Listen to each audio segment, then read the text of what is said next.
سيد الأنبياء وخاتم النبيين وعلى آله وأصحابه ومن تبعهم بإحسان ودعا بدعوتهم واستنى بسنتهم واهتدى بهديهم بإيمان وإحسان ويقين إلى يوم الدين أما بعد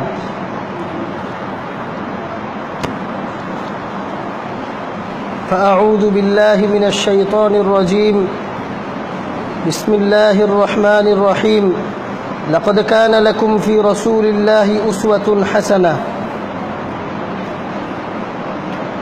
وقال رسول الله صلى الله عليه وسلم لم تر للمتحابين مثل النكاح أو كما قال عليه الصلاة والسلام سبحانك لا علم لنا إلا ما علمتنا إنك أنت العليم الحكيم اللهم صل وسلم وبارك على نبيك الكريم وعلى آله وأصحابه أجمعين আল্লাহ পাক রব্বুল আলামিনের দরবারে অসংখ্য শুকরিয়া যে আল্লাহ পাক রব্বুল আলামিন আমাদেরকে আল্লাহর হুকুম জুমার নামাজ আদায়ের উদ্দেশ্যে মসজিদে আসার তৌফিক দান করেছেন। এজন্য সকলেই শুকরিয়া আদায় করি আলহামদুলিল্লাহ।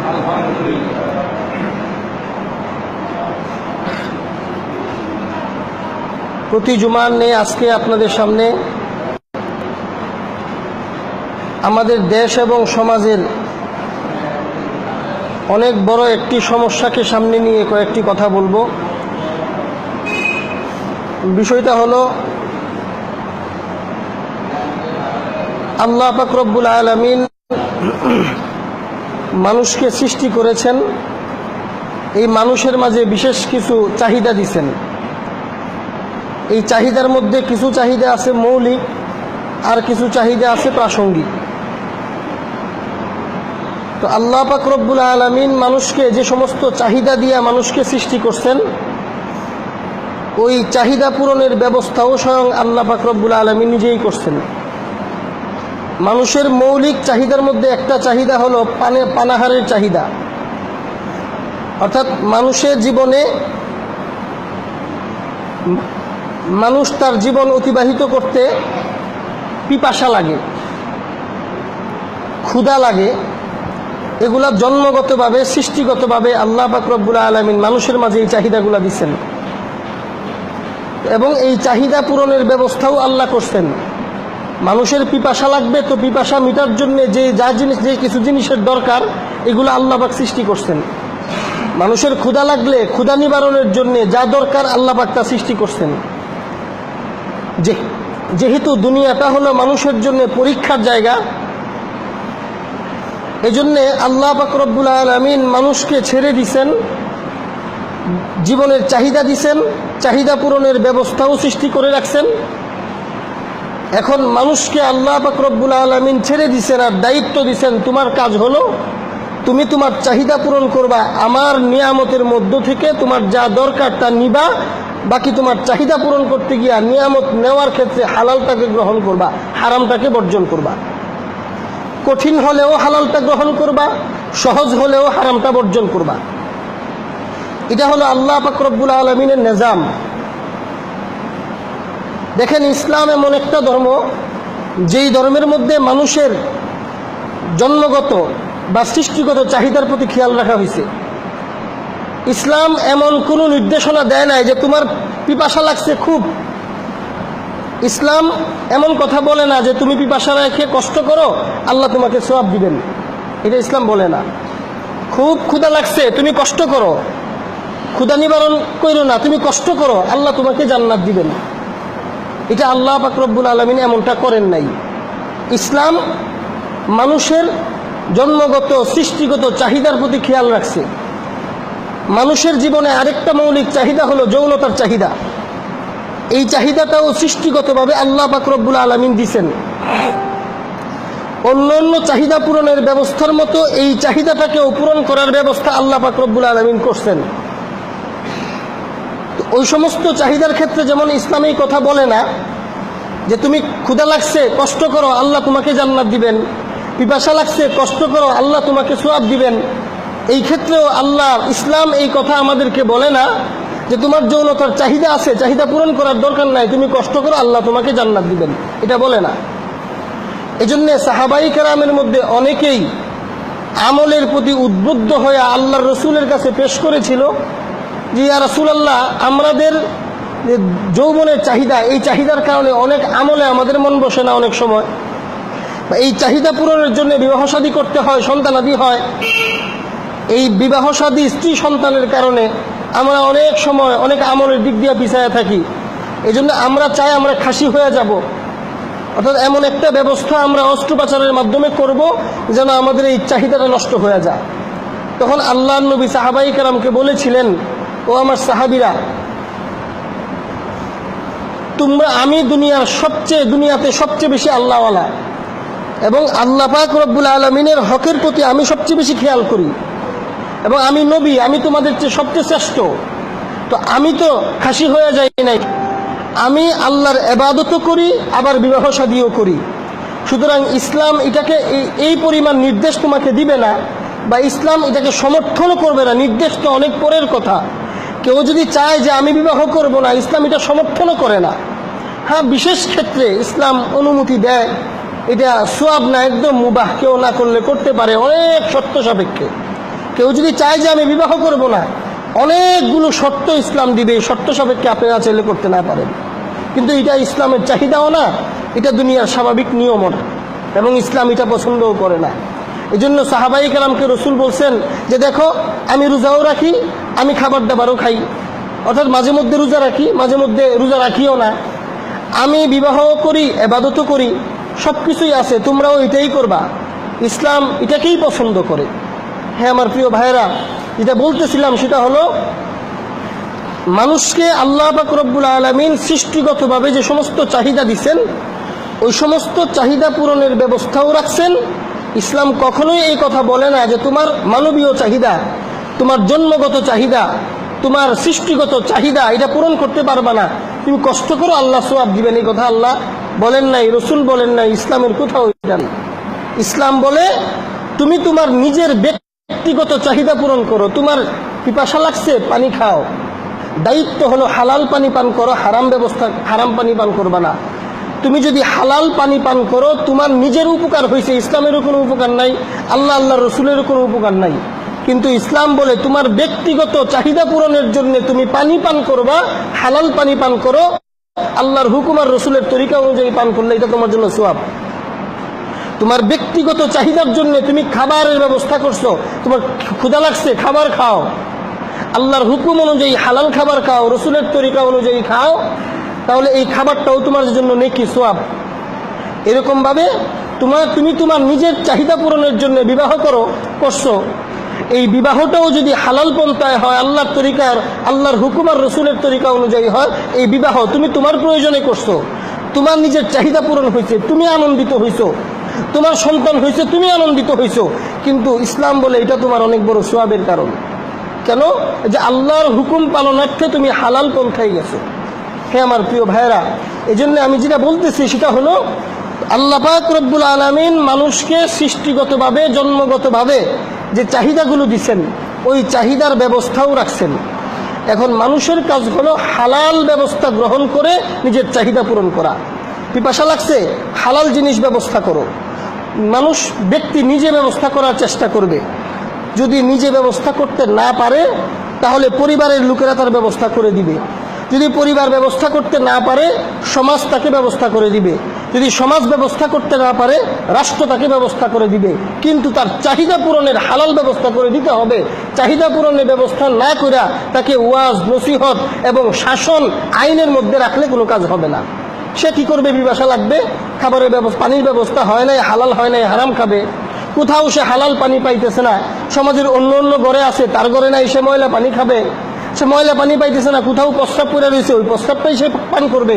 কেন? তার চাহিদা পূরণের প্রয়োজন হয়েছে। এভাবে খাদ্যটাও, ক্ষুধা লাগছে, খাদ্যের ব্যবস্থা তুমি করো হালাল, না পাইলে সমাজ করে দিবে, পরিবার করে দিবে, রাষ্ট্র করে দিবে। যদি কেউ করে না দেয়, তাহলে তার নিজেরও ক্ষতি হবে, সে হারামটাই খাবে, কিচ্ছু করার নাই। সে ভালো জিনিস না পাইলে খারাপটাই মুখে দিবে, কারণ চাহিদা তো মানুষের ব্যক্তিগত চাহিদার মধ্যে আল্লাহ পাকও ওয়াজ করে নাই, রসুলও ওয়াজ করে নাই, ইসলাম ওয়াজকে এবং শাসনকে আর আইনকে বাধ্য করে রাখে নাই যে আইনের মাধ্যমে তাকে বারণ করবে না, এটা না। বরং তার হালাল ব্যবস্থাটাকে করে দাও। একটা মানুষকে হালাল খাদ্যের ব্যবস্থা করলেও যদি সে হারাম খায় তখন তার জন্য বিচার হবে। একটা মানুষকে হালাল পানীয়ের ব্যবস্থা করে দেওয়ার পরেও যদি সে হারাম পান করে তাহলে তার বিচারের ব্যবস্থা করা হবে। কিন্তু তার পরিবার, তার সমাজ, তার রাষ্ট্র হালালের ব্যবস্থা করে দেয় নাই, নিরুপায় হয়ে সে হারাম খাবে, আর আপনি তাকে সামাজিকভাবে কটাক্ষ করবেন, আপনি তাকে পারিবারিকভাবে কুণ্ঠাসা করে রাখবেন, আপনি তাকে আইনের আওতায় নেবেন, এটাকে ইসলাম সমর্থন করে না এবং ইসলাম পছন্দ করে না। ঠিক তেমনিভাবে মানুষের মৌলিক কয়েকটা চাহিদার একটা চাহিদা হলো বিবাহের চাহিদা, যৌনতার চাহিদা। এগুলো আল্লাহই জন্ম দিচ্ছেন, এটা আল্লাহই সৃষ্টি করছেন, সৃষ্টিগতভাবেই দিচ্ছেন। পানাহারের চাহিদা যেমন স্বাভাবিক, যৌনতার চাহিদাও এটা স্বাভাবিক, এটা কেউ অস্বাভাবিক মনে করতে পারবে না। তো এই চাহিদা আসলেও দায়িত্ব হলো, তোমার চাহিদা আসছে, তুমি চাহিদাকে সাময়িকভাবে কন্ট্রোল করে হালাল পন্থায় চাহিদা পূরণের ব্যবস্থা করবা। তুমি নিজে করো, নিজে না পারলে পরিবারের শরণাপন্ন হও, পরিবার না পারলে পরিবার সমাজের শরণাপন্ন হবে, সমাজ না পারলে রাষ্ট্রের শরণাপন্ন হবে।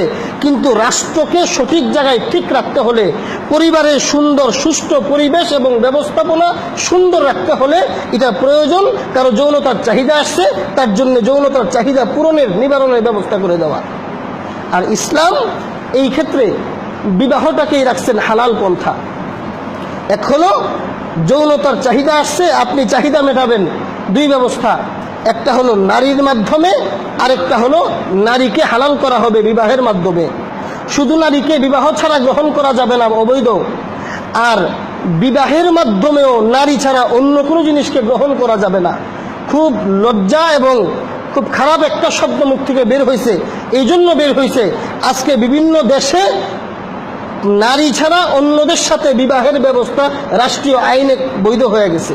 অনেক দেশে, আমি কালকেও দেখছি, অনেক দেশে পুরুষের সাথে এবং পশুর সাথে, কুকুরের সাথে রাষ্ট্রীয় আইনে বিবাহের বৈধ ব্যবস্থা আইনসম্মতভাবে বৈধ করে দেওয়া হয়েছে। এই জন্য এই কথাটা বলতে হয়েছে, বিবাহের মাধ্যমেও নারী ছাড়া অন্য মাধ্যমে নিজের চাহিদা পূরণ করা যাবে না, আর বিবাহ বহির্ভূত নারী থেকেও চাহিদা পূরণ করা যাবে না।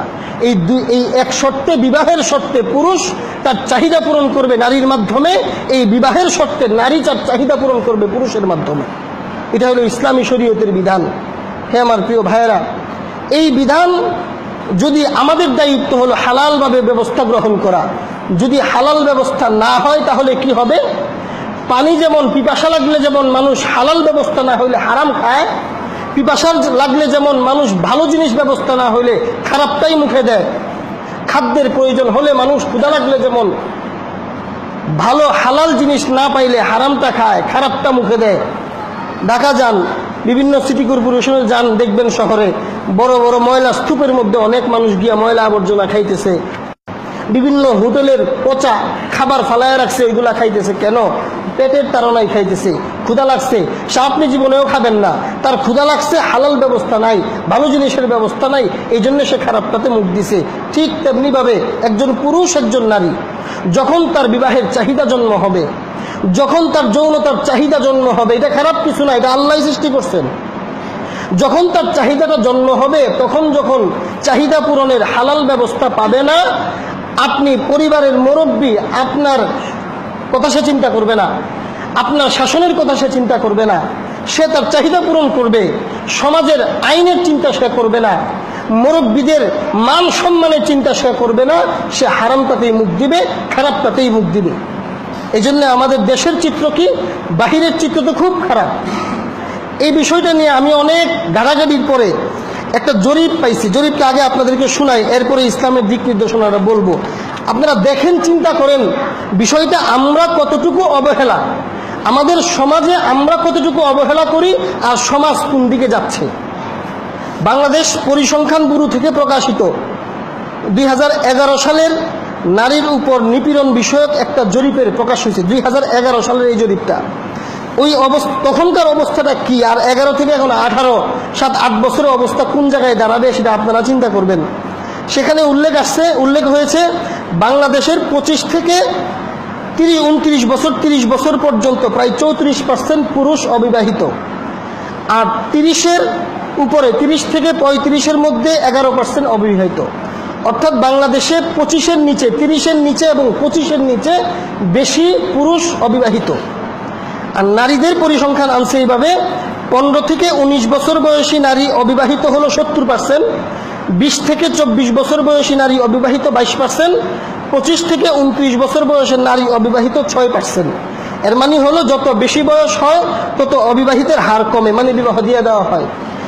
এখানে 15-র নিচে এবং 10 থেকে 20-এর মধ্যে বেশি নারী অবিবাহিত এবং 15 থেকে 25-এর মধ্যে বেশি পুরুষ অবিবাহিত। এটা একটা জরিপ।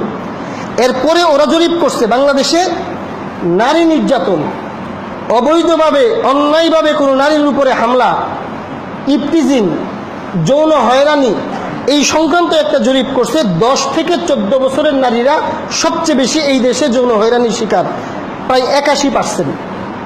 14 থেকে 10 বছর থেকে 14 বছরের ভিতরে আমরা আমাদের সমাজে যাদেরকে বিবাহের অনুপযুক্ত মনে করে যে নারীদেরকে, এই সমস্ত নারীরা বাংলাদেশে সবচেয়ে বেশি যৌন হয়রানির শিকার, 81%।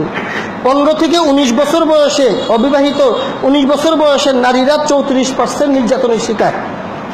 আর 20-এর উপরে 20 থেকে 25%, 25 বছরের নারীরা 9% শিকার হয়। এই জরিপ থেকে বোঝা যায়, একটা হলো প্রথম জরিপটা যেটা আমাদের দেশে 20 এবং 15 বছরের নিচে, 20-এর নিচে, একসাথে বলি, 20-এর নিচে নারী পুরুষ সকলেরই অবিবাহিতের হার বেশি। আর 20-এর নিচে এমনকি 15-র নিচে সবচেয়ে বেশি নারীরা নির্যাতনের শিকার। এখন আপনি চিন্তা করেন, যেই কথাটা আমি ভূমিকার মধ্যে বললাম, একটা মানুষকে আল্লাহ পাক রব্বুল আলামিন চাহিদা দিয়া সৃষ্টি করছেন। চাহিদাটা আসে কখন? আমাদের রাষ্ট্রীয় আইন অনুযায়ী নারীর চাহিদা আসে 18 বছর আর পুরুষের চাহিদা আসে 21 থেকে 22 বছর, রাষ্ট্রীয় আইন। কিন্তু ইসলাম বলে, আচ্ছা ইসলাম তো বলেই, আমাদের বিবেক কি বলে? বা এমনি মানুষ তো এখন তো বিজ্ঞানকে বেশি পছন্দ করে। বিজ্ঞান কি বলে? একটা নারীকে 18 বছর বয়সে যৌনতার চাহিদা আসে না আরো কমে আসে?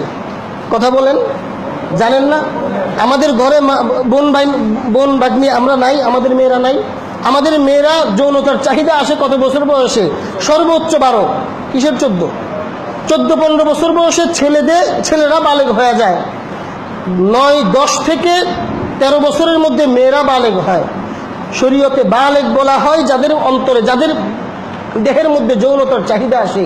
পুরুষ হলে নারীর প্রতি আকর্ষণ, নারী হলে পুরুষের প্রতি আকর্ষণ। বারবার কথাটা বলতেছি, এটা কোনো খারাপ কথা না, এটা অস্বাভাবিক কোনো কথা না, এটা সৃষ্টিগতভাবে আল্লাহ সৃষ্টি করছেন। এটা অস্বীকার করার কোনো সুযোগ নাই, অস্বীকার করার কোনো সুযোগ নাই। আজকে যেই লোকটা 40 বছর 50 বছর বয়স হয়ে গেছে, উনি এক সময় 14 বছরের বালক ছিলেন না? উনি কি 14 বছর বয়সে ওনার মধ্যে যৌনতার চাহিদা আসে নাই? আজকে যিনি বাবা, আজকে যিনি দাদা, উনি কি এক সময় 14-15 বছরে ওনার যৌনতার চাহিদা আসে নাই? এটা মানবীয়, মানুষের সৃষ্টিগত বিষয়। এটা হাসারও বিষয় না, এটা অবহেলারও বিষয় না। অবহেলার কারণে আজকে কি হচ্ছে দেখেন, আমাদের দেশে 18 বছরের নিচে বিবাহ দিলে পুলিশ আসে বাড়িতে। 18 বছরের নিচে, 14 বছরের নিচে, এই যে জরিপ, এই জরিপে, সরকারি জরিপ, এটা 14 বছরের নিচে, 14 থেকে 10 বছরের মেয়েদেরকে যখন সবচেয়ে বেশি যৌন হয়রানির শিকার করা হয়, কয়টা পুলিশ বাড়িতে আসছে খবর নেন আপনারা? এই 81% 14 বছরের নিচের নারীরা 81% নির্যাতিত হয়। কয়টা নারী বিচার পাইছে এই পর্যন্ত? কয়টা পুলিশ বাড়িতে আসছে? কিন্তু 15 বছর 16 বছর বয়সে একটা প্রাপ্তবয়স্কা মেয়েকে আজকে এখন আসার সময় একজনের কাছে সেটা শুনলাম, এক এলাকাতে 13-14 বছর বয়সে বিয়ে দেওয়ার কারণে বাড়িতে পুলিশ আসছে, যার স্বামীকে নিয়ে পুলিশে নিয়ে গেছে।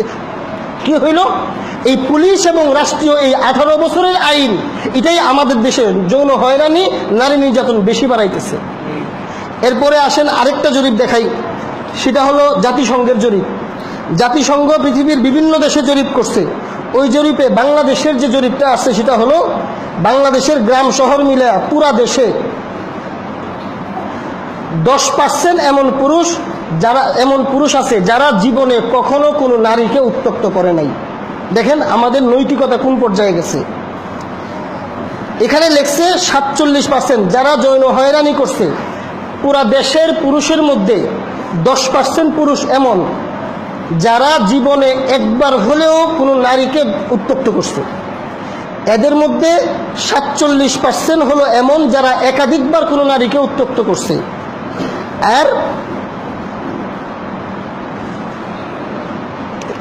এর মধ্যে 81% হলো যারা একাধিকবার কোনো নারীকে উত্ত্যক্ত করছে। এখন চিন্তা করেন আমাদের দেশের পুরুষদের নৈতিকতার কতটুকু পর্যন্ত নাইমা আসছে।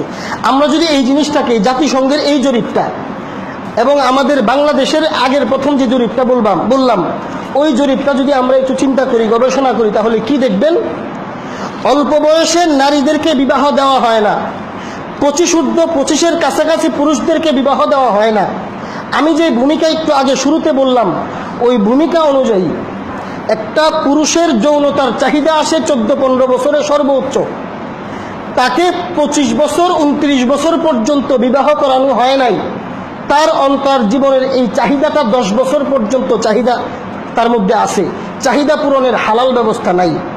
একটা নারী 12-13 বছরে যৌবনের চাহিদা আসে, সে 20 বছর পর্যন্ত, আমাদের দেশের যে জরিপটা 20 বছর নিচে নারীদেরকে খুব বেশি অবিবাহিত থাকতে দেখা যায়। 10 বছর 8-9 বছর পর্যন্ত যৌনতার চাহিদা আসার পরেও সে পূরণ করতে পারে না হালালভাবে। ছেলেরা 10 বছর পর্যন্ত চাহিদা আসার পরেও হালালভাবে ব্যবস্থা করতে, চাহিদা পূরণ করতে পারে না। তো এই 25 বছরের নিচের ওই সমস্ত অবিবাহিত ছেলেরাই নিজের চাহিদাকে কন্ট্রোল করতে না পেরে রেপ করে, নারী উত্ত্যক্ত করে। যে জরিপের কথা বলতেছে এখানে, একটা দেশীয় জরিপ আর একটা জাতিসংঘের জরিপ। ওই জরিপটা সাধারণত হয় স্বাভাবিকভাবে যারা মুখ ফুইটা বলে বা যতটুকু খোঁজ খবর নেওয়া যায়। জাতিসংঘের জরিপে যদি এই কথা থাকে বাংলাদেশের পুরুষদের মধ্যে 10% পুরুষ জীবনে একবার হলেও কোনো নারীকে উত্ত্যক্ত করছে, তাহলে বাস্তবে এই সংখ্যা কোন পর্যায়ে দাঁড়াবে আপনি চিন্তা করেন। এখন আপনি বুঝেন খুব সহজভাবে বাংলাদেশে নারী উত্ত্যক্ততা বাড়ে কেন, ইফতিজিং বাড়ে কেন, নারী নির্যাতন বাড়ে কেন। শুধু কি তাই, আরেকটা জরিপ দেখেন। এটা তো বললাম অবিবাহিতের খবর, বিবাহিতদের অবস্থা কি, আমাদের পরিবার ব্যবস্থার কি অবস্থা। 22 ফেব্রুয়ারি 2017 সালে ইনকিলাবে একটা রিপোর্ট প্রকাশিত হয়। সেখানে বাংলাদেশের সুপুরা দেশ না, শুধু ঢাকা শহরের একটা জরিপ দেওয়া হয়, বিবাহের পরে তালাক হয়ে যাওয়ার একটা জরিপ। সেখানে উল্লেখ করা হয় 2010 সাল থেকে 16 সাল পর্যন্ত প্রায় ঢাকাতে 52,000 পরিবার বিচ্ছেদ হয়। আপনি চিন্তা করেন। এরপরে ওরা সাল হিসাবেও দিছে, 2010 সালে 5,000, 2011 সালে 5,322, 2012 সালে 7,995, 2013 সালে 8,214, 2014 সালে 8,215, 2015 সালে 9,000, 2016 সালে 6,000। আমরা এখানে দেখি প্রতি বছর বাড়তেই আছে, এটা কমে না। শুধু 16 সালে এসে কমছে কিছু, প্রতি বছর এটা বাড়তেই আছে। যে কথার সংখ্যাগুলো বললাম, প্রতি বছর শুধু ঢাকাতে বিবাহ বিচ্ছেদ হচ্ছে এই হারে। গত কয়েকদিন আগে প্রথম আলো গত কয়েকদিন আগে রিপোর্ট প্রকাশ করে, এর মধ্যে লেখে গত 6 বছরে শুধু ঢাকাতে 50,000-এর বেশি বিবাহ বিচ্ছেদ হয়। সারা দেশের খবর কি আপনারা খবর নেন, চিন্তা করেন বিষয়টা। ইনকিলাবের রিপোর্টে লেখছে প্রায় দৈনিক প্রতি ঘন্টায় একটা করে, দৈনিক 24টা। আর 2017 সালের ইনকিলাবের রিপোর্টে লেখছে দৈনিক প্রায় 50 থেকে 60টা তালাকনামা অফিসে জমা হয়। আর প্রথম আলোর কয়েকদিন আগের রিপোর্টে লেখছে দৈনিক 24টা তালাক হয়। এগুলা কেন হচ্ছে এখন চিন্তা করেন। এগুলা আমাদের দেশের চিত্র। এখন আপনি বুঝেন প্রথম যে কথাটা বললাম সেটা হলো অবিবাহিতরা যে সমস্ত গণ্ডগোল ঘটায়। এখন যেটা বললাম বিবাহের পরেও বিচ্ছেদ, এই সমস্যাগুলো কেন হচ্ছে। সময় কম, খুব 4-5 মিনিটের মধ্যে কথাটা বলে শেষ করব। আমি যা মনে করতেছি, যে ভূমিকাটা প্রথমে বললাম, প্রত্যেকটা মানুষের চাহিদা আসার সাথে সাথে চাহিদা পূরণ করা দায়িত্ব। এখানে ওয়াজ নসিহতে কাজ হবে না, খানকা আর হুজুরের কাছে গিয়ে জার ফুক আনলে কাজ হবে না। পানি, পিপাসার চাহিদা লাগছে, পানি 1 গ্লাস পানি দেন, ফুয়ের দরকার নাই। খাবারের ব্যবস্থা করে দেন, একটা পান্তা ভাত আর এক প্লেট পান্তা ভাত আর একটা কাঁচামরিচ দেন, আর কিচ্ছু লাগবে না। কিন্তু এই জিনিসটা না দিয়াও আপনি তাকে ওয়াজ নসিহত করবেন, খানকায় পাঠায়া দিবেন, কাজ হবে না। ঠিক তেমনি ভাবে একটা পুরুষ যখন তার মধ্যে বিবাহের চাহিদা আসবে, যৌনতার চাহিদা আসবে, এই ছেলেটা যখন আপনার কাছে, বাবার কাছে সে পেশ করবে, আশ্চর্য হই মাঝে মাঝে, কোনো একটা ছেলে যখন তার মার কাছে গিয়া বলে, মা আমার পিপাসা লাগছে, পানি দাও, মা স্বাভাবিকভাবে তাকে ঠান্ডা পানি ফ্রিজ থেকে বের করে দেয়। একটা ছেলে যখন তার মার কাছে গিয়া বলে, মা আমার ক্ষুধা লাগছে, ভাত দাও, মা তাকে ঠিক সুন্দরভাবে ভাত দেয়। কিন্তু একটা ছেলে যখন তার মার কাছে সুন্দরভাবে এই কথাটা পেশ করে যে, মা আমার জীবনের যৌনতার চাহিদা আছে, আমার হালাল তরিকায় চাহিদা পূরণের ব্যবস্থা করো, বিবাহ করায় দাও, তখন মা কি বলে, বাবা কি বলে? কত নির্লজ্জ, কত নির্লজ্জ! মার সাথে কিভাবে কথা বলে সেই কথাটাও শিখে নাই। বিবাহের কথা কি বলা লাগে, সময় হলে তো আমরাই করাবো। এই ছেলেটাই যখন বারবার করে পায় না, 20 বছর, যে ছেলেটা 13 বছর 14 বছর বয়সে চাহিদা জন্ম হয়েছে, 20 বছর 25 বছর পর্যন্ত সে হয়তো সমকামী হবে, অথবা সে অন্য কোনো মেয়ের সাথে অবৈধ সম্পর্ক করবে, অথবা সে পতিতালয়ে যাবে, একটা না একটা সে করবেই, অথবা কোনো সংস্রব গ্রহণ করবে না, নিজে নিজে মাধ্যম গ্রহণ করে এই চাহিদা পূরণ করবে। এটা করবেই। এটা আমরা অস্বাভাবিক মনে করতে পারবো না। বা মসজিদে হুজুর এই কথা কেন বলে, এই কথাটা আমরা বলতে বলতে, এই চিন্তা মাথায় নিতে নিতে দেশের নৈতিক অবস্থা কোন পর্যায়ে নিয়ে আসছি এই জরিপটাতে আপনারা বুঝতে পারছেন। হ্যাঁ আমার প্রিয় ভাইরা, এই সমস্যা সমাধানের সবচেয়ে বড় সমস্যা কেন হচ্ছে? সমস্যা হচ্ছে এই কারণে, সঠিক সময়ে মানুষ বিবাহ করতে পারতেছে না।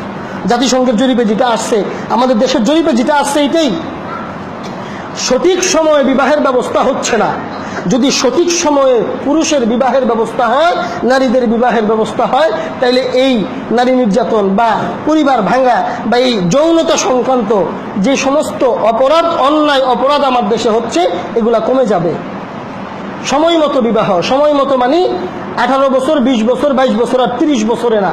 সময় মতো মানে হলো পানি খাওয়ার সময় যখন, খাদ্যের সময় যখন, বিবাহের সময় ওইটাই, যখন চাহিদা আসবে তখনই বিবাহ, তখনই বিবাহ। হ্যাঁ, বিবাহের ক্ষেত্রে কিছু বিষয় আছে, মোহরের ব্যবস্থা করতে হয়, নারীর ভরণ পোষণের ব্যবস্থা করতে হয়। এই জন্যে কোনো পুরুষ যদি, কোনো সন্তান যদি চায় যে আমি লেখাপড়া করব না, আমি একটা কাজ করে বিবাহ করে ফেলবো, এইখানে বাবা মা তাকে বাধা দিতে পারবে না। অথবা আরেকটা কথা বলি, আমাদের সমাজের চিত্র অনুযায়ী আলহামদুলিল্লাহ আমাদের সমাজের অধিকাংশ মানুষ মধ্যবিত্ত। আমরা আমাদের সন্তানদের নৈতিকতাকে টিকায় রাখার জন্যে, আমাদের সামাজিক ব্যবস্থাপনা সুন্দর রাখার জন্যে, এটা শরীয়তের বিধান না বা বাধ্য না, কিন্তু আমরা এমনটা করতে পারি। এর চেয়ে বেশি তো আমরা কত খরচ করি, এমনটা করতে পারি। আমার ছেলে 14, 15, 16 বছর বয়স হয়েছে, সে ইন্টারে হয়তো পড়ে, তাকে আমি ভালো একটা জায়গায় বিবাহ করাইয়া দিই। বিবাহ সে লেখাপড়া শেষ করার আগ পর্যন্ত আমি তাকে ভরণ পোষণ করলাম। আমার মেয়ে আছে, আমার মেয়েটাকে যদি আমি 20 বছর বয়সে বিবাহ দেই, তাহলে 20 বছর পর্যন্ত সে আমার কাছেই খাবে, আমার কাছেই থাকবে। তাই আমি ভালো, সুন্দর, ভালো, ভদ্র এবং আদর্শবান একটা ছেলে দেখে যদি 15 বছর বয়সে বিবাহ করায় দেই, আর বলি যে 20 বছর পর্যন্ত এমনিও তো আমার ঘরেই থাকতো, বিবাহের পরে আমার ঘরেই থাকুক, খাক। একটা মানুষের জন্য ছেলের বাবাকেও বলবো একটা মানুষ বেশি হওয়ার কারণে আপনার কোনো দিক কমা যাবে না, আর মেয়ের বাবাকেও বলবো একটা মানুষ বেশি হয়ে যাওয়ার কারণে আপনার কোনো দিক কমবে না। কিন্তু হবে কি, এই সমাজে যখন সমস্ত অন্যায় কাজ সহজ, আপনি কতটুকু আপনার ছেলেকে দেখবেন, কি পর্যায়ে আপনার ছেলেকে দেখবেন? এখন তো সে, আপনি রাত্রে 12টার সময় তো আপনি ঘুমায় গেছেন, দরজা লাগায় সে ভিতরে সে চাহিদা পূরণ করতেছে, আপনি কি সেটা খবর রাখতে পারবেন? এক জরিপে দেখছি গতকালকে, বাংলাদেশে প্রতি 10 জনে একজন সমকামী। কথাগুলো শুনতে খারাপ শোনা যায়, কিন্তু চিন্তা করেন, সমকামী যারা হচ্ছে প্রতি 10 জনে একজন, ওরা কারা? আমার ভাই না? কথা বলেন, এরা কি আমাদের সমাজের মানুষ না? আমার সন্তান না? আমার ভাই না? যে সমস্ত ছেলেরা রেপ করতেছে, মেয়েদেরকে উত্ত্যক্ত করতেছে, ওরা কারা? ওরা কি আমাদের সমাজের লোক না? যে সমস্ত মেয়েরা উত্ত্যক্ত হচ্ছে, ওরা কি আমাদের মা বোন না? এই জন্য এই চিন্তাগুলো আমাদেরকে করতে হবে। সঠিক সময়ে বিবাহ দেওয়া এটা অত্যাবশ্যক, জরুরি। যতদিন এটা করবেন না, যত আইন কানুন যাই আপনারা দেখাইতে পারেন, কিন্তু আমাদের সমাজের নৈতিকতার অবক্ষয় যা নামতেছে, নিচের দিকেই নামবে, উপরে উঠবে না। এটা বড়দের চিন্তা করতে হবে। ফানকিহুল আয়ামা মিনকুম, কোরআনের নির্দেশ হলো বিবাহ, এটা দায়িত্ব হলো মা বাবার দায়িত্ব, অভিভাবকদের দায়িত্ব সন্তানদের বিবাহ করায় দেওয়া। কিন্তু সন্তানদেরকে যখন অভিভাবকরা বিবাহ করায় না, তখন সন্তানরা অনেক সময় নিজেরাই বিবাহ করে ফেলতে চায়। ইসলাম এটাকে বাধা দেয় না। কোনো বালেক পুরুষ যদি নিজে বিবাহ করতে চায় নিজের খরচে, কোনো বাধা নাই। এই ক্ষেত্রে বাবা যদি বাধা হয়ে দাঁড়ায়, বাবার হুকুমকে অমান্য করাও বৈধ। এই ক্ষেত্রে বাবার হুকুমকে অমান্য করাও বৈধ। দেখেন, বাবার অনেক বড় সম্মান, আগে আলোচনা করছি মা বাবার সম্মান, অল্প সময় সেদিকে আলোচনা করার সময় নেই। অনেক সম্মান মা বাবা, অনেক সম্মান। মা বাবার হুকুম মানা ওয়াজিব, দুই ক্ষেত্রে না মানা যাবে। এক ক্ষেত্রে না মানা ওয়াজিব, যদি আল্লাহর হুকুমের লঙ্ঘন হয়, বাবার হুকুম না মানা ওয়াজিব। আরেক ক্ষেত্র হলো নিজের মৌলিক চাহিদা পূরণ করতে গিয়ে মা বাবা যদি আঘাত সামনে এসে বাধা দেয়। আমার মনে চাইতেছে না এখন আমি বিরিয়ানি খাবো, মা এসে বলে খায়, মনে চাইতেছে না, খাইলে ক্ষতি হবে। ইসলাম বলে তুমি এই ক্ষেত্রে কষ্ট করে মার হুকুম মানলে তো সওয়াব হবে, না মানলে তুমি কোনো গুনাহ নাই। আমি থাকতে পারতেছি না, আমার মা বাবা আমাকে বিবাহ করাচ্ছে না, আমি এখানে বিবাহ করব। যদি মা বাবার হুকুম মানা যায়, কষ্ট করে গুনাহ না করে থাকা যায়, তাহলে তো সওয়াবের কাজ। কিন্তু এই ক্ষেত্রে মা বাবার হুকুম না মানলেও কোনো সমস্যা নেই। আমার প্রিয় ভাইরা, দ্বিতীয় কারণ আমি যেটা মনে করি সেটা হলো, প্রথম তো হলো সঠিক সময় বিবাহ করানোর ব্যবস্থা না করা, দ্বিতীয় কারণ হলো পছন্দনীয় জায়গায় বিবাহ না দেওয়া, না করানো। এটা হলো দ্বিতীয় কারণ। এবং তালাক সংক্রান্ত সমস্যাগুলো যেগুলো আপনারা জরিপে শুনছেন, হাজার হাজার এই সমস্যা, এই তালাক সংক্রান্ত সমস্যাগুলো দ্বিতীয় এই কারণটাতে বেশি হচ্ছে। যেখানে পছন্দ সেখানে বিবাহ দেওয়া হয় না। এই কথাটা বলেই শেষ করব। আমাদের সমাজে আমরা এমন অনেক পরিবার দেখি, অনেক ছেলেদেরকে দেখি যারা নিজেরা পছন্দ করে। দুইটা বিষয়, একটা হলো পছন্দ করছে, কোনো সম্পর্ক নাই, ছেলে মেয়ে একে অপরকে পছন্দ হয়ে গেছে, কোনো সম্পর্ক নাই। আরেকটা জিনিস দেখি, পছন্দ হয়েছে, সম্পর্ক আছে, যাকে আমরা অবৈধ প্রেম ভালোবাসার সম্পর্ক বলি। এই সমস্যাটাও আমাদের সমাজে অনেক বেশি। এখানে এই ক্ষেত্রে সমস্যাটা কি হয় আমাদের সমাজে, শরীয়তের বিধান কিটা বলে শেষ করে দিব। এই ক্ষেত্রে আমরা করি কি, অবৈধ সম্পর্ক করার পরেই যখন জানা যায়, তখন আমরা তাদেরকে যত পারি তত খারাপ বলতে থাকি আর টর্চারিং করতে থাকি। দেখেন এখানে দুইটা বিষয়, একটা হলো একটা ছেলে একটা মেয়েকে পছন্দ করছে, একটা মেয়ে একটা ছেলেকে পছন্দ করছে, এটা একটা জিনিস। আরেকটা হলো পছন্দের পরে বিবাহ বহির্ভূত সম্পর্ক চালায় গেছে, দুই জিনিস। প্রথম কাজটা অবৈধ না শরীয়তে। শরীয়ত মনে করে একটা ছেলে একটা মেয়েকে পছন্দ হতেই পারে, এটা কোনো বিষয় না, এই ক্ষেত্রে কোনো গুনাহ নাই। কথাটা বুঝবেন, আবার কেউ ভুল বুঝেন না, পরে সমালোচনা করি না। একটা হইল কোনো ছেলে কোনো মেয়েকে কোনো কারণে পছন্দ করে ফেলছে, এই পছন্দ করাটা অন্যায় না, এটা শরীয়ত অন্যায় মনে করে না, এটার জন্য গুনাহ। কিন্তু এই পছন্দটা পছন্দ পর্যন্তই সীমাবদ্ধ থাকবে। এই পছন্দটা যদি মেয়েটাকে নিয়ে ঘুরতে যাওয়া হয়ে যায়, এই পছন্দটা যদি মেয়ের সাথে ফোনালাপ হয়, এই পছন্দটা যদি তার সাথে কথা আদান প্রদান, চিঠি আদান প্রদান, দেখা সাক্ষাৎ হয়, তখন সেটা হলো কাজটা অবৈধ। এখন এই ক্ষেত্রে শরীয়তের বিধান হলো, পছন্দ হতেই পারে, একজন আরেকজনকে পছন্দ হলে তাৎক্ষণিকভাবে তাকে বিবাহের প্রস্তাব দিয়ে হালাল করে নাও, এই পছন্দটাকে হালাল করে নাও, কোনো সমস্যা নাই। কিন্তু এই হালাল করতে গিয়া যখন বাধা সৃষ্টি হয়, তখনই আমাদের সমাজে উচ্ছৃঙ্খলতা সৃষ্টি হয়। হ্যাঁ আমার প্রিয় ভাইরা, এটা হলো প্রথম। আর দ্বিতীয় যে সমস্যাটা দেখি, ওই সমস্যায় বেশি সমস্যা হয় পছন্দ হয়ে যাওয়ার পরে সম্পর্ক হয়ে যায়, ওই সম্পর্কটা অনেক বেশি গড়ায়। হ্যাঁ আমার প্রিয় ভাইরা, কথাটা ভুল বুঝবেন না, সম্পর্ক হওয়া বারবার বলতেছি অন্যায়, কিন্তু আপনি বাবা হয়ে আপনি কি করেন? আপনার ছেলে 10 বছর পর্যন্ত একটা মেয়ের সাথে সম্পর্ক রাখলো, 10 বছর আপনার খবর নাই। এখন যখন বিবাহের সময় হয়েছে, সে মেয়েটাকে বিবাহ করতে চায়, মেয়ে ছেলেটাকে বিবাহ করতে চায়, আপনি এখানে এসে বাধা দিবেন যে প্রেমের বিবাহ টিকে না, প্রেমের বিবাহ ভালো হয় না, প্রেমই যদি করে মেয়েটা ভালো হয় কেমনে? এই সমস্ত যুক্তি দিয়া আমাদের সমাজে ওই বিবাহটাকে বাধার সৃষ্টি করে, সৃষ্টি করার কারণে উচ্ছৃঙ্খলতা সৃষ্টি হয়। খুব আপনারা আশ্চর্য হবেন, আল্লাহ রসুলের একটা হাদিস আমি লিখে আনছি, খুব আশ্চর্য হবেন এই কথাটা শুনা। রসুল করিম সাল্লাল্লাহু আলাইহি ওয়াসাল্লামের সময় কি এমন ঘটতো না? কি কন, মানুষকে আমরাই, তখন ওনারা মানুষ ছিলেন না, সমস্যা তখনও হইতো। একবার এক সাহাবী, মহিলা সাহাবী একটা পুরুষ সাহাবীকে পছন্দ করে, পরিবার জানছে, পুরা ঘটনা তো অনেক লম্বা, বিস্তারিত সময় নাই, বোঝানোর জন্য বলতেছি কথাটা। হাদিসের মজমুনটা এরকম, পছন্দ করে পরিবার জেনে ফেলছে, মেয়ের বাবা মারা গেছে, মেয়ের বাবা মারা যাওয়ার পরে তার চাচা হলো তার অভিভাবক, বাবা তার চাচাকে অভিভাবক বানায় ফেলছে। ওই চাচা ওই মেয়ের এই সম্পর্কের কথা জানার পরে খুব তড়িঘড়ি করে, আমরা যেটা করি আর কি, খুব তড়িঘড়ি করে মেয়েটাকে অন্য জায়গায় বিবাহ দিয়ে ব্যবস্থা করে ফেলছে, এবং সে কথা দিয়ে ফেলছে, বিবাহের কথা দিয়ে ফেলছে। অভিভাবক মেয়ের পক্ষ থেকে হযরত মুগীরা ইবনে শুবা রাদিয়াল্লাহু তাআলা আনহু, উনি বর্ণনা করছেন এই হাদিস, ওনার সাথেই চাচা মেয়েটাকে বিবাহ দিয়ে ফেলছে। আমরা সমাজে যা করি আর কি, যখন জানতে পাই যে আমার মেয়ে কোন ছেলের সাথে সম্পর্ক আছে, খুব তড়িঘড়ি করে আরেক জায়গায় বিয়ে দিয়ে দিই। এই কাজটাই করছেন উনি, হাদিসের ঘটনা, শিক্ষার আছে অনেক কিছু। আল্লাহর রসুলের কাছে এই সংবাদ গেছে, আল্লাহ রসুল জানছেন যে মুগীরা ইবনে শুবা একটা মেয়েকে বিবাহের প্রস্তাব আসছে, গ্রহণ করে ফেলছে, মেয়ের সম্মতি হইলে বিবাহ হয়ে যাবে, অভিভাবকের পক্ষ থেকে সম্মতি হয়ে বিবাহ এক ধরনের হয়ে গেছে, এটা অন্য মাসলা, এক ধরনের বিবাহ হয়ে গেছে।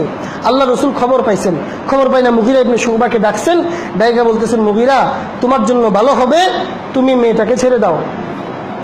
হযরত মুগিরা ইবনে শুবা রাদিয়াল্লাহু তাআলা আনহু অনেক বড় সাহাবী, হাদিস বর্ণনা করে আফসোস করে উনি বলেন যে আমি আমার হাতে পায়াও ভালো একটা মেয়ে আমার হাত থেকে ছুটে গেছে। তখন আল্লাহর রসুল বলেন সাহাবায়ে কেরামকে উদ্দেশ্য করে, লাম লাম লাম নারালিল মুতাহাব্বাইনি মিসলান নিকাহ। ও আমার সাহাবীরা, কথাটা খুব ভালো করে বুঝো। কাজটা কেন করছি জানো? কাজটা করার কারণ হইল, আমার কাছে কোনো ছেলে মেয়ের সম্পর্ক যদি হয়ে যায়, সম্পর্ক হওয়াটা তো খারাপ, বারবার বলতেছি, এই জন্য আপনি বাবাই তো দায়ী। আপনি কেন, আপনি থাকতে আপনার সন্তান কেন সম্পর্ক করলো? আপনি কইছিলেন তখন, আপনি সঠিকভাবে তাকে নিয়ন্ত্রণ করতে পারেন নাই, আপনি সঠিকভাবে তাকে শিক্ষা দিতে পারেন নাই, আপনি সঠিকভাবে তার অধিকার আদায় করতে পারেন নাই, দেখেই তো সে অন্যের সাথে সম্পর্ক করছে। করে যখন ফেলছে, আল্লাহ রসুল বলেন, এই হাদিসের ব্যাখ্যায় সমস্ত মুহাদ্দিসিনরা একদম ভাইঙা ভাইঙা সমাজের চিত্র সামনে আয়না বলছে, কোনো একটা ছেলে মেয়ের যখন প্রেমের সম্পর্ক হয়ে যায়, মনের আদান প্রদান যখন হয়ে যায়, ভালোবাসার সম্পর্ক যখন গভীর হয়ে যায়, আল্লাহ রসুল বলেন, লাম নারালিল মুতাহাব্বাইন মিসলান নিকাহ, এরকম সম্পর্ক হয়ে যাওয়ার পরে বিবাহের চাইতে উত্তম আমি আর কিছু মনে করি না। এই জন্য তাদের দুইজনকে বিচ্ছেদ করে দুই পরিবারে বিবাহ না দিয়া আমার ইচ্ছা হলো এই দুইজনকে এখানেই বিবাহ করায় দাও, এরা পিছনের জন্য তওবা করবে আর সামনে থেকে হালালভাবে তারা জীবনযাপন করবে, আল্লাহ এখানেই বরকত দিবেন। এই জন্য আমাদের সমাজে যে কথাটা শোনা যায় যে প্রেমের বিবাহ ভালো হয় না, প্রেমের বিবাহ মন্দ হয়, এই হয় সেই হয়, পরে টিকে না, এই হাদিস অনুযায়ী আমি এটাকে সমর্থন করতে পারি না। এর তো এই না যে প্রেম করার জন্য বলতেছে, এগুলো তো হারাম কাজ, অন্যায়, মারাত্মক ধরনের অন্যায়। কিন্তু যদি হয়ে যায় তখন অভিভাবকের দায়িত্ব হলো। এমন কতটি ঘটনা আপনারা শুনবেন আমার কাছ থেকে, আপনারাও জানেন এগুলো। জোরপূর্বক মেয়েকে অন্য জায়গায় বিবাহ দেয়, ছেলেকে অন্য জায়গায় বিবাহ দেয়, হয় কি 4টা পরিবার কষ্টের মধ্যে থাকে, শেষ পর্যন্ত অনেক পরিবারের বিবাহ বিচ্ছেদ হয়ে যায়। মেয়েটা ওই তালাক যে হয় এই কারণেই হয়, মেয়েটা ওই পরিবারে ভালো লাগে না, ওই ছেলেকে মন থেকে গ্রহণ করতে পারে না। আমাদের পরিবারের মুরব্বীদের কিছু মাথার রোগ আছে, এগুলো বললে কষ্ট পাবেন, এখানে অনেক মুরব্বীরা আছেন, কিন্তু এগুলো পরিবর্তন হওয়া দরকার আমাদের। আমরা করি কি, নিজেদের একটা ডিমান্ডকে রাখার জন্য যে আমার বিয়াই কি হবে, বড় আলেম হবে, আমার বিয়াই একজন বড় প্রফেসর হবে, বড় ব্যবসায়ী হবে, শুধু এই নিজের বিয়াই একটা বড় কিছু, এই জিনিসটাকে সামনে রেখে আপনি আপনার সন্তানের মন মর্জিকে রক্ষা করতে পারতেছেন না। আপনার ছেলে যে মেয়েকে পছন্দ করে, ওই মেয়েটা পারিবারিকভাবে দরিদ্র, কি আপনার কি বলতে হবে যে আমার বিয়াইটা একটা মুদির দোকানে চাকরি করে, আমার বিয়াইটা একটা পিয়ন, কিন্তু এই পিয়ন হিসেবে পরিচয় দিবেন কেমনে? আপনার গায়ে লাগে, এই কারণে আপনি আপনার ছেলে বা মেয়ের ইচ্ছাকে শেষ করে দিতেছেন। হয় কি, আপনি তো সারা জীবন আমার বিয়াই অমুক বলে ফুরাঙ্গি দেন, কিন্তু আপনার ছেলে আর মেয়ে তারা যে ওইখানে গেছে, ওরা তো মনে হয় ওইখানে শান্তি নাই। আমাদের যারা ভদ্র মেয়েরা আছে তারা তো কষ্ট করে থাকে, কিন্তু কষ্ট করতেছে, পরিবারে শান্তি নাই, অনেকে আছে তালাক নিয়ে চলে আসে। এই জন্য আল্লাহ রসুল বলেন, ইদা খাতাবা ইলাইকুম মান তারদাউনা দীনাহু ওয়া খুলুকাহু ফাজাওজুহু। আল্লাহ রসুল বলেন, তোমাদের দায়িত্ব কি? তোমরা যারা বাবারা আছো, অভিভাবকরা আছো, তোমাদের দায়িত্ব হলো, তোমাদের কাছে যখন কোনো প্রস্তাব আসে এবং প্রস্তাব আসার পরে ওই ছেলের চরিত্র, ব্যবহার এবং চরিত্র এবং তার দিন ধর্মের উপরে, আমল আখলাকের উপরে তুমি সন্তুষ্ট থাকো। সম্পদ, লেখাপড়া, পরিবার, আবিজাবি যা আছে সব পিছনে রাখো, তার দিন এবং চরিত্রের ব্যাপারে যদি তুমি সন্তুষ্ট থাকো, আল্লাহ রসুল ফাজাওজুহু, তোমার দায়িত্ব হলো এখানে তাকে বিবাহ করায় দাও। আপনার মেয়ে বলছে আমি অমুক ছেলেকে পছন্দ করি, আল্লাহ রসুল বলেন তুমি দেখো ছেলেটার মধ্যে এই 2টা গুণ আছে কিনা, যদি থাকে করায় দাও। আল্লাহ রসুল বলেন, যদি না করাও তাহলে কি হবে? ইল্লা তাফআলু, যদি এই কাজটা তোমরা না করো তাহলে হবে কি? তাকুন ফিতনাতুন ফিল আরদ ওয়া ফাসাদুন কাবীর, জমিনে ফিতনা সৃষ্টি হবে, বড় ধরনের মারামারি, ঝগড়াঝাটি, অশান্তি এবং নৈরাজ্য সৃষ্টি হবে, সমাজের মধ্যে অশান্তি সৃষ্টি হবে। এখন সমাজে কি হচ্ছে আপনারাই জানেন, আমাদের সমাজে অশান্তির মূল কারণগুলো কি কি এখন আপনারা বুঝেন। আল্লাহ রসুল হযরত ফাতেমা রাদিয়াল্লাহু তাআলা আনহাকে যখন বিবাহ দিলেন, আগেও শুনাইছি এই ঘটনা, হযরত ফাতেমাকে যখন বিবাহ দেন, আল্লাহ রসুল এক হাদিসে বলেন, আমি যেখানে বিবাহ করছি, আমার মেয়েদেরকে যেখানে বিবাহ দিছি, আগে আল্লাহর পক্ষ থেকে ওহী আসছে, পরে আমি বিবাহ দিছি। এর মানে হলো হযরত ফাতেমার জন্য যখন হযরত আলীর কাছ থেকে প্রস্তাব আসলো, আল্লাহ রসুল হযরত আলীকে হ্যাঁ না কিছু বলেন নাই, শুধু ইনশাল্লাহ বলছেন। মুহাদ্দিসিনে কেরাম বলেন ওহী তো আসছে, আল্লাহর পক্ষ থেকে ওহী তো আসছে যে আলীর কাছে তোমার মেয়েকে বিবাহ দাও। এরপরেও আল্লাহ রসুল আলীকে সরাসরি হ্যাঁ বিবাহ দিয়ে দিমু এই কথা না বলে চুপ করে ঘরে গেছেন। ঘরে গিয়ে হযরত ফাতেমাকে দায়িকা আইনা বলছেন, ফাতেমা, আলীর কাছ থেকে প্রস্তাব আসছে, আমার ইচ্ছা তোমাকে বিবাহ দেওয়া, তুমি কি বলো? হযরত ফাতেমা সম্মতি দেওয়ার পরে আল্লাহ রসুল বের হয়ে আয়েশা বিবাহ দিচ্ছেন। কি শিক্ষা আমাদের জন্য! এখানে তো ফাতেমাও স্বীকার করবেই, কেন? যেহেতু আল্লাহর পক্ষ থেকে হুকুম আসছে, আল্লাহর পক্ষ থেকে যেহেতু হুকুম আসছে, ফাতেমা হযরত আলীর বিবি হবে, তো আল্লাহ তো হযরত ফাতেমাকে এদিকে মন মাইল করেই দিবেন।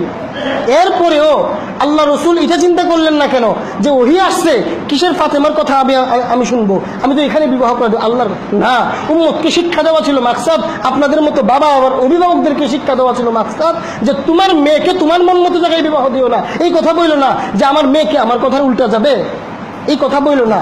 আল্লাহর রসুল যদি ওহী আসার পরেও হযরত ফাতেমার সম্মতি ছাড়া বিবাহ না দিয়ে থাকেন, তাহলে তুমি কে হয়ে গেছো যে তুমি তোমার মেয়ে এত বড়, তোমার মেয়ে কি ফাতেমার চাইতে বড় হয়ে গেছে? তুমিও কি তোমার আল্লাহ রসুলের চাইতে বড় বাবা হয়ে গেছো?